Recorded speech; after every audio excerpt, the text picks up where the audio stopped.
लोकसभा की सीट की उम्मीदवार श्रीमती डिंपल यादव को रिकॉर्ड तोड़ वोटों के अंतर से जरूर जिताने वाले हैं। इसके साथ ही अब आप लोग इस चुनाव में नमो नमो वालों की छुट्टी करने वाले हैं और जय भीम वालों को ही लाने वाले हैं। और आपकी ये इच्छा भी जरूर पूरी हो जाएगी यदि आप लोग इस चुनाव में यहाँ अपने गठबंधन का अच्छा रिजल्ट ले आते हैं।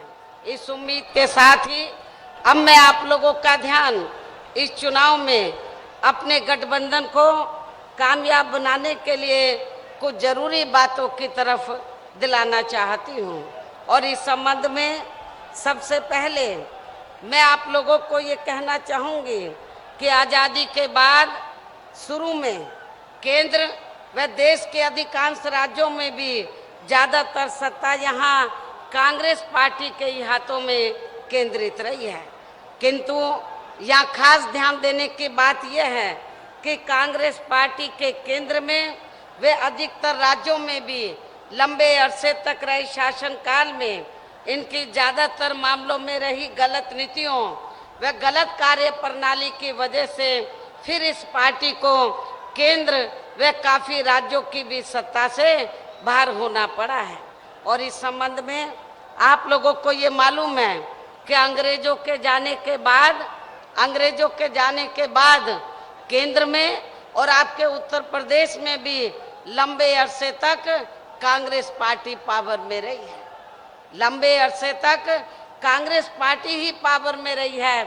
लेकिन कांग्रेस पार्टी के लंबे अरसे के शासनकाल में चाहे केंद्र में वो सत्ता में रही हो या आपके उत्तर प्रदेश में, लेकिन मैं खासकर उत्तर प्रदेश के लोगों को ये बताना चाहती हूँ कि कांग्रेस पार्टी के लंबे अरसे के शासनकाल में यहाँ उत्तर प्रदेश में भी गरीबी एवं बेरोजगारी दूर नहीं हो सकी है।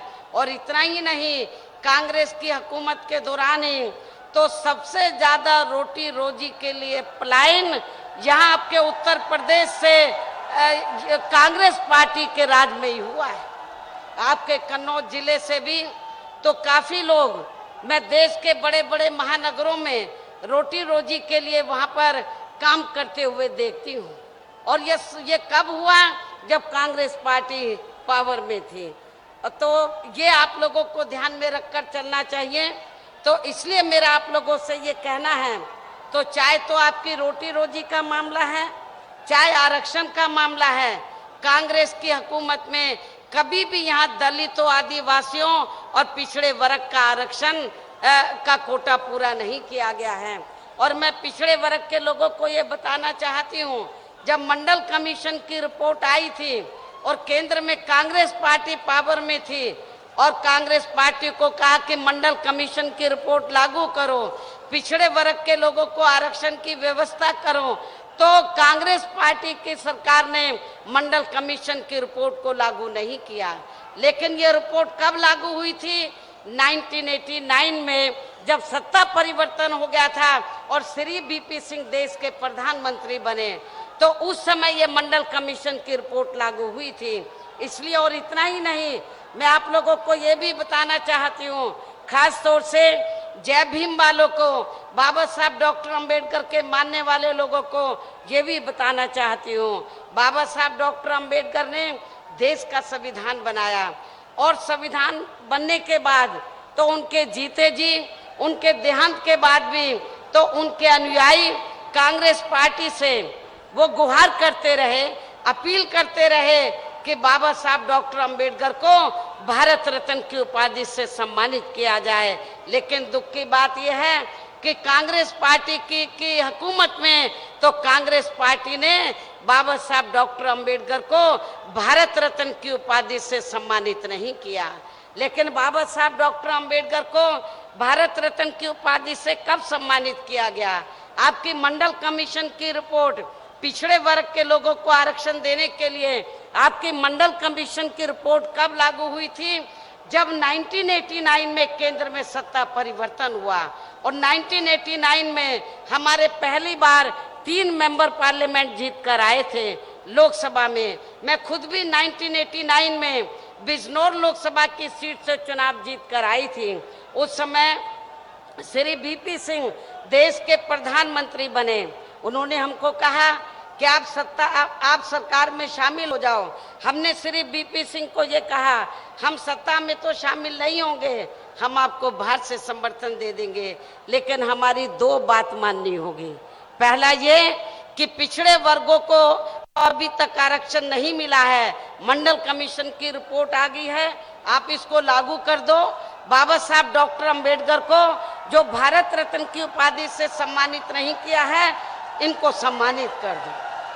तो आप लोगों को जानकर ये अच्छा लगेगा कि उस समय तो हमारे विशेष आग्रह पर श्री बीपी सिंह ने फिर मंडल कमीशन की रिपोर्ट को लागू किया। पिछड़े वर्ग के लोगों को सरकारी नौकरियों में, शिक्षा में, अन्य और क्षेत्रों में इनको आरक्षण की सुविधा दी और दलितों के मसीहा परम पूज्य बाबा साहब डॉक्टर अंबेडकर को भारत रत्न की उपाधि से भी सम्मानित किया गया।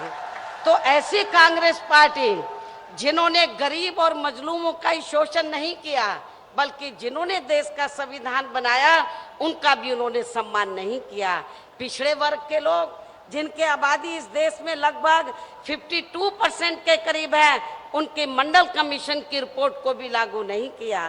तो इसलिए मेरा आप लोगों से ये कहना है कि ऐसी कांग्रेस पार्टी जो आप लोगों से वोट के लिए अपील करने आए, तो ये सारा हिसाब किताब आप लोगों को कांग्रेस पार्टी के लोगों से पूछना चाहिए। और अब वर्तमान में देश में लोकसभा के लिए हो रहे आम चुनाव में भारतीय जनता पार्टी भी केंद्र में अपनी सरकार की रही, खासकर आरएसएसवादी, पूंजीवादी, संकीर्ण, सांप्रदायिक, द्वेषपूर्ण व जातिवादी गलत नीतियों व गलत कार्य प्रणाली की वजह से इस बार ये पार्टी भी केंद्र की सत्ता से जरूर बाहर चली जाएगी। और अब इस चुनाव में इनकी कोई भी नाटकबाजी व जुमलेबाजी आदि काम में आने वाली नहीं है। इस मामले में खासकर इनकी चौकीदारी की ये नई नाटकबाजी भी इनको नहीं बचा पाएगी। चाहे चुनाव में इनके सभी छोटे बड़े चौकीदार भी मिलकर अपनी कितनी भी ताकत क्यों ना लगा लें।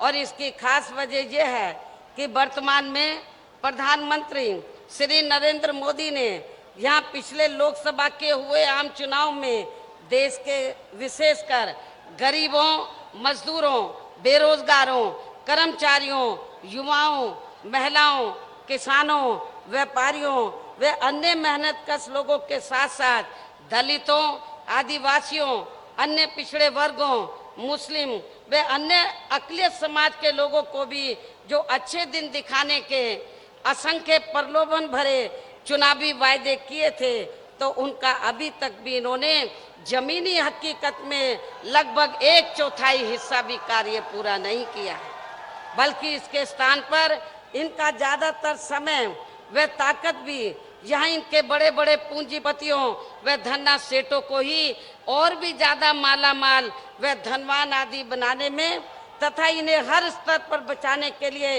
इनकी पूरी चौकीदारी करने पर ही लगी रही है। जबकि यहाँ देश के किसान तो इस सरकार में शुरू से ही अपनी विभिन्न समस्याओं को लेकर काफी ज्यादा दुखी रहे हैं और अभी भी हैं। और खासकर उत्तर प्रदेश में तो यहाँ बीजेपी की सरकार ने अपने छोड़े गए आवारा जानवरों व पशुओं के जरिए इनको और भी ज्यादा बर्बाद करके रख दिया है। इसी प्रकार केंद्र में पूर्व की रही कांग्रेसी सरकार की तरह ही वर्तमान बीजेपी की सरकार में भी इनकी खासकर जातिवादी हीन व सांप्रदायिक सोच के चलते हुए यहाँ पूरे देश में दलितों आदि